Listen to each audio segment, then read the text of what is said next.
Kala lalwa hawadlaya hawaba shamya oshai ba shamakakadash.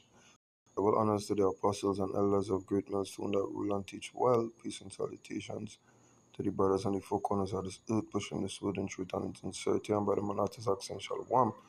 Yeah, with a quick impromptu video, but I posted this in the group chat, I think it was yesterday, you know. And what caught my eye was the headline. It's a plea from shop leader as paying with cash costs more. Because, I mean, we all know the prophecies that come into pass, and they are. And we also understand that Esau doing any and everything to bring his agenda into fruition, right? It says, it costs Doughty House Hospice at least £42,000 a year to bank cash collected at stores. Right now, I live in Trinidad and Tobago, all right? And that conversion is 400. I believe the pound and the euro is 10 TT to 1. So in TT dollars, that is 420,000 a year. Like half a mil, you know?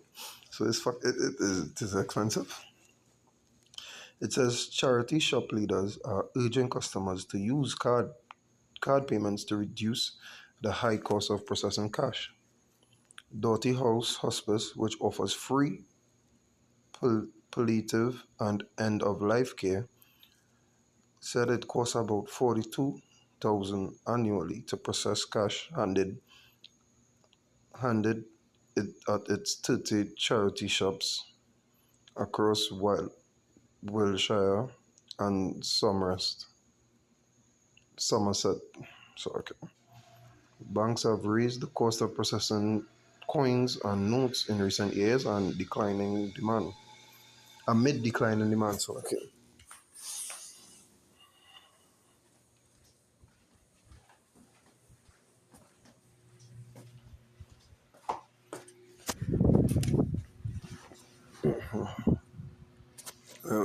Right. Banks have raised the cost of processing coins and notes in recent years amid declining demand. Rowena Rees, the hospice's head of retail, said, "What we are trying to is encourage, where appropriate, to pay by card, which reduces that spend. This means we are being more efficient and can reduce our costs, which can go into patient care. The cost for the charity to process card payments is about 20,000 annually." But Rees added that they did not want to discourage shoppers. If people can't or don't want to pay on card, that's absolutely fine. Every penny counts to our customer, but also to our hospice. "We are asking for card payments, but still taking cash," she said. It comes as Swindon Borough Council's car parks have gone cashless. Councillor Chris Watts said handling cash is an expensive and time-consuming process.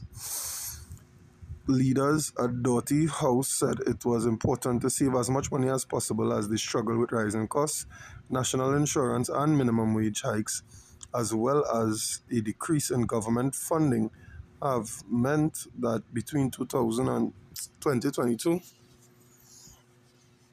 and 2024, the cost of running the hospice has jumped from 46,000 a day to £52,000 a day. Wow.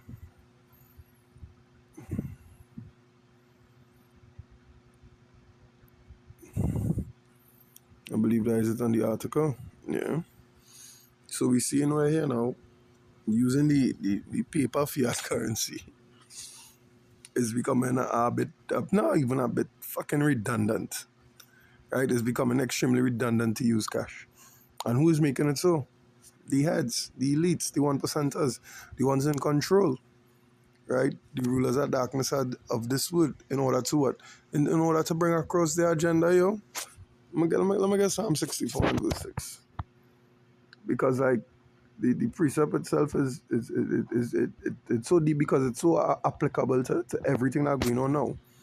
Right? You could see that Esau Edom fucking sit down and take his time and play out the shit.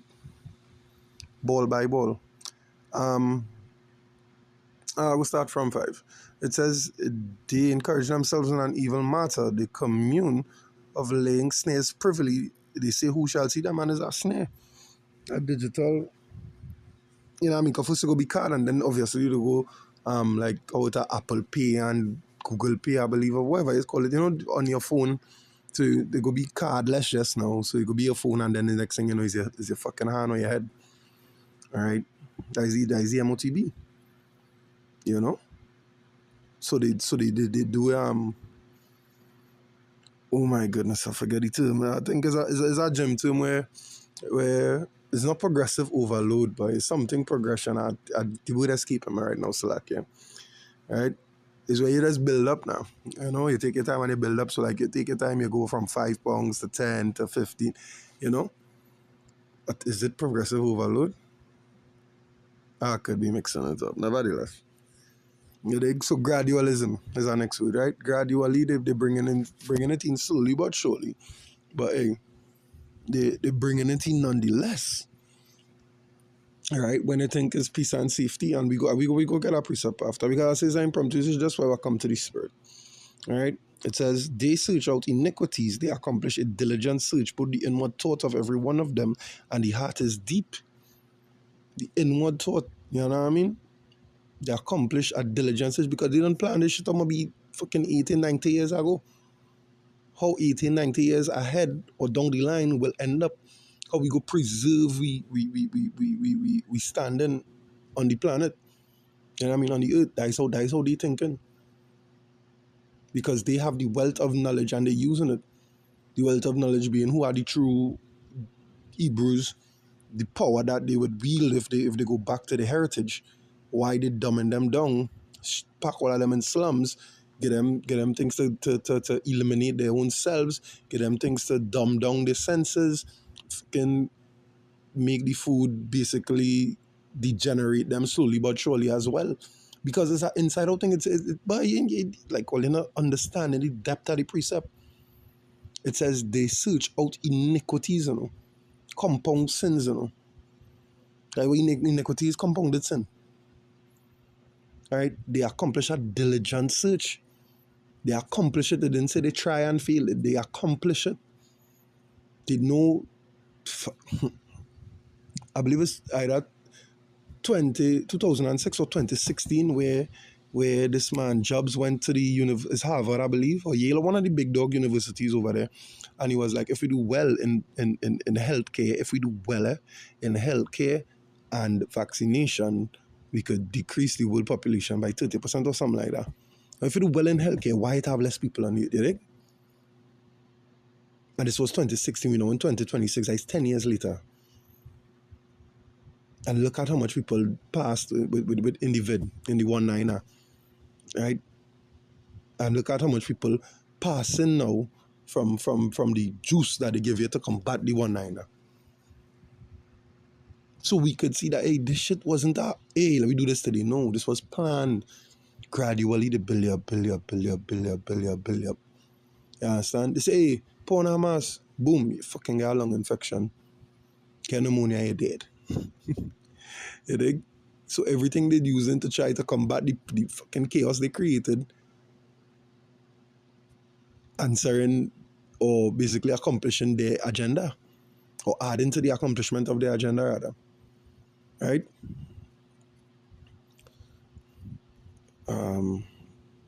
It's First Thessalonians 5. Is it 5 and 3? Lovely. Right? It says, First Thessalonians 5 and 3, it says, for when they shall say peace and safety, then sudden destruction cometh upon them as travail upon a woman with child, and they shall not escape. It have no running from it. Right? You will not escape. Right? Because why? The government's promising, hey, the thing, this, that, the other, this could be more convenient, this could be more safe because look at this and XYZ, and this one going missing, that one going missing. You could track them, you could scan this in case you fall ill on the side of the road and the paramedics come to pick you up, you will know exactly what's wrong with you. All sorts of, all the butter the bread on the both sides, right? Right? The butter and the bread on the two sides. So what? So what? They shall not escape by. You will not escape. If you go to Revelation, if by let me go. That shit. Let me bring all the precepts. Quench not the spirit. Right? Revelation 3 and 10. Now there is a line in this precept I want to highlight. It says, because thou hast kept the word of my patience, I also will keep thee from the hour of temptation, which shall come upon all the world to try them that dwell upon the earth. It says, which shall come upon all the world, all the world. That is everybody. None shall escape. Let me just read that. The only ones who have the slimmest chance of escaping, Jed, is the true servers of Yahweh, why Yahweh Shai. The ones who doing the best. You understand? To make the bodies a living sacrifice. Hey, just last night, he was in a class and Big Brother Barassi, brothers not understanding this thing is about fucking sacrifice, right? The depth of the word sacrifice. Sacrifice umbrellas, patience, charity, humility, all these things, sacrifice umbrellas that way. And the big brother said, I'm a pose raise. I coming home from the cotton field. You understand? Probably what I was minutes to 11 last night, almost midnight. Right? Somewhere around there. And I listened in my headset. I mean, my mic because I'm in public transportation, nevertheless. And I listened to the big brother speak and we was talking about our matter. And the big brother cut in and say, hey, brothers need to understand this is about sacrifice, but like the most vital tool you have right now. And the brother don't even know how much I resonate with my spirit at that moment when he said that. You know what I mean? But that I guess. So like, yeah.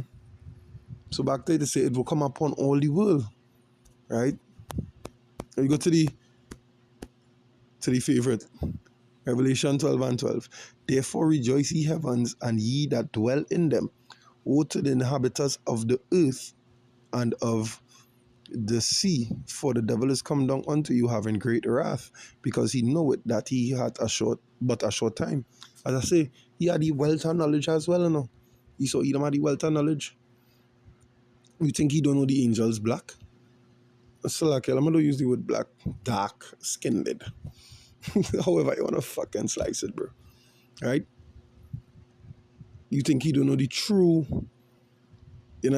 sure, and the Lord is the natives, Latinos, and the Negroes, right? Why you look at it, think about it today as I talking about right fucking now.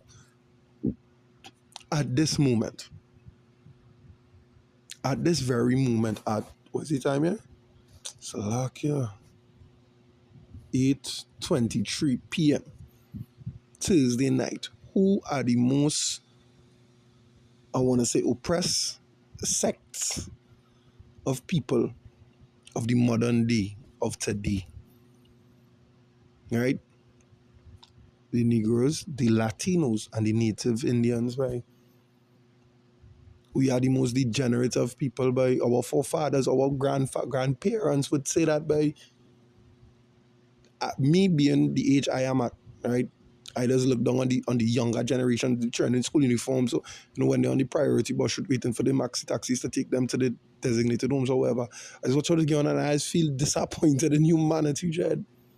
So you're seeing where Esau Edom have them in the palm of your hands, they all be distracted, listen to this, do that, smoke this, ingest this, drink that, eat this shit, fuck that, think, do this, do that. Because why they grew up in that spirit of convenience, everything coming, no sacrifice, by that is what will catch them. And when they say peace and safety, it will be sudden to them, the destruction will be sudden to them. Because they're not watching and they're not even seeking and watch, man. They don't know the imminent danger that is upon them. Or upon the world, rather. They don't know how the depth and the seriousness or the weightiness of the times we living in, but they don't understand the beauty of it. It is to understand these scriptures and see it play out in real time as they does say nowadays, in 4K. You know, beautiful lies. That every living day, every news update you see is just solidifying your faith because, hey, these words are faithful and true. But I believe that Revelation 22.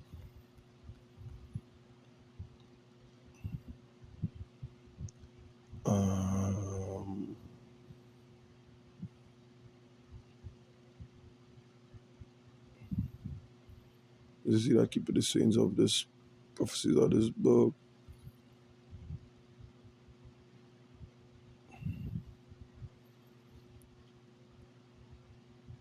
I'm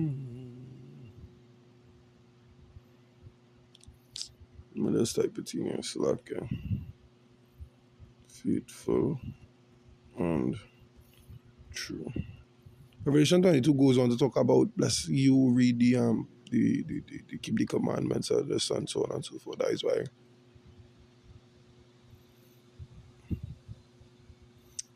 Look at here. Ah,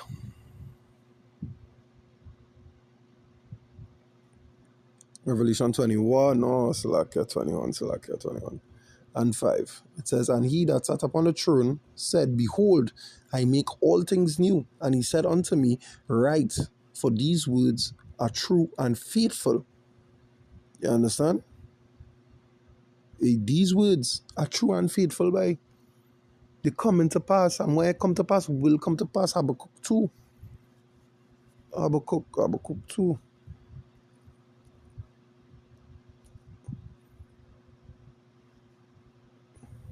It says, and Yahweh answered me and said, write the vision and make it plain upon tables that he may run that readeth it. Right? For the vision is yet for an appointed time, but at the end it shall speak, and we seen it speaking. That is how we know we at the end. Second Ezra 9. Right? It says, and not lie, though it tarry, wait for it, because it will surely come. It will not tarry, it will surely come by. In my little life, I didn't think I'd see the things I see happening today, but nigga, it's happening. You think I thought I'd see so much fucking moles walking around freely, happily, comfortable? When I was young, you couldn't even walk a little shaky, by. They hitting you a nice little tune up for that, they beating it out of you, no joke. No fucking joke, yo. Go and touch one of them shaky walkers today, nah. Go and touch one. They'll sink you, they'll lose you inside the prison system for that BS. You understand? And that is just the world we living in today because, hey, these words are faithful and true. Look at what's going on with the money. It costing more to actually use cash. It costing more. So now when they introduce the digital system, the CBDCs, which they are, which they already have the foundation for, all right, and these 15-minute cities, what you think going to happen? What you think going to happen with the jakes in the slums who already scraping to get by? They are going to run headfirst for it. They're going to be grabbing, snatching at the chances to join this digital society. Yo. And this is how the cookie crumbles. So with that, I want to say, I hope it was edifying. I hope it's back food for thought among the argument. All right? Until next time, Shalom.